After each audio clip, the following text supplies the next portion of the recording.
विश्वास वही जो मुसलमानों के टुकड़ों पे पला करते थे।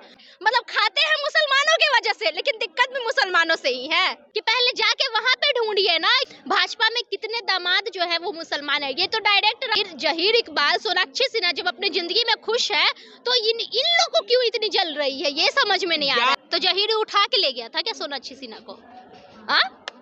सोनाक्षी सिन्हा को उठा के ले गया था? लक्ष्मी जी को कोई उठा के नहीं ले गया था। लक्ष्मी जी का जहाँ मन करता है वो खुद जाती है भाई। जिसके किस्मत में लक्ष्मी लिखा रहता है उसको लक्ष्मी मिल ही जाता है। कुमार विश्वास को अब कवि नहीं, अब नेता बनना है। डायरेक्ट नहीं बोल सकते, नहीं तो डायरेक्ट बोलेंगे ना तो शत्रुघ्न सिन्हा उनको कर देंगे खामोश। बस कभी कुमार विश्वास कहते हैं या कह लीजिए कि हिंदुओं को सलाह देते हैं कि अपने बेटे बेटियों को रामायण गीता पढ़ाया कीजिए। कहीं ऐसा ना हो कि घर के ऊपर रामायण लिखा हो और आपके घर के लक्ष्मी कोई और लेकर चला जाए।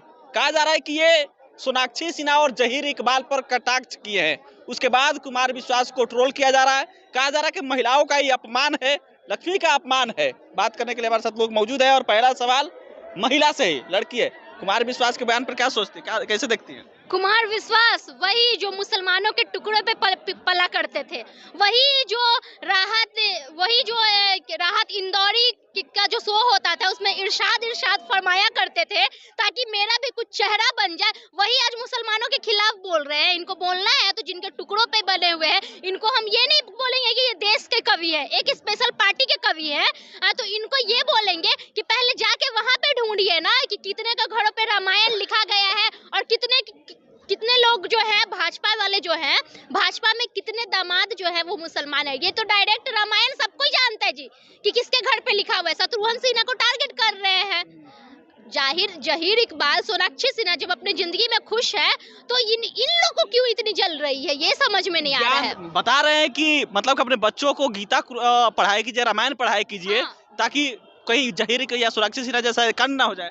तो जहीर उठा के ले गया था क्या सोनाक्षी सिन्हा को? सोनाक्षी सिन्हा को उठा के ले गया था? वो आपको भी पता है कि लक्ष्मी जी को कौन उठा के ले गया था, बताइए तो आप बताइए। ये बोल रहे हैं कौन? लक्ष्मी जी को कोई उठा के नहीं ले गया था। लक्ष्मी जी का जहाँ मन करता है वो खुद जाती है भाई। जिसके किस्मत में लक्ष्मी लिखा रहता है उसको लक्ष्मी मिल ही जाता है। जिसके किस्मत में लक्ष्मी लिखा रहता है। दिक्कत है कुमार विश्वास से क्यों? कुमार विश्वास को अब कवि नहीं, अब नेता बनना है। यही बात है कि अब उनको कवि नहीं, बहुत कवि बन चुके, अब उनको नेता बनना है, इसीलिए वो टारगेट कर रहे हैं सोनाक्षी सिन्हा को। सोनाक्षी सिन्हा को नाम तो किसी का नहीं लिए ना? नाम नहीं लिए तो किसके घर पर रामायण लिखा हुआ है, बताइए तो। वो क्या बोले?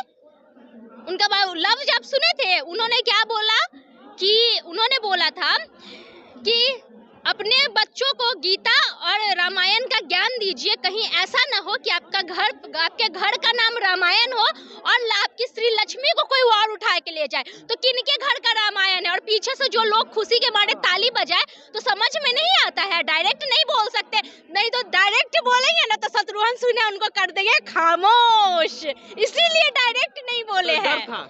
बिल्कुल डर है। लेकिन एक चीज आप बोल रहे हैं कि कुमार विश्वास मुसलमानों के मंच पे पले हैं, उनके टुकड़ों पे पले हैं, ये नहीं लग रहा है कि विवाद? मुनव्वर राना उनके शो में वो इरशाद फरमाते थे, उनके शो में पीछे खड़े रहते थे, सोचते थे किसी तरह इन लोग हमको मौका मिले, किसी तरह हम चेहरा बन जाए। उसके बाद ये जो शायरी है, ये शायरी लफ्ज आया कहाँ से? ये शायरी में जो शायरी बोला जाता है वो उर्दू का ही लफ्ज है।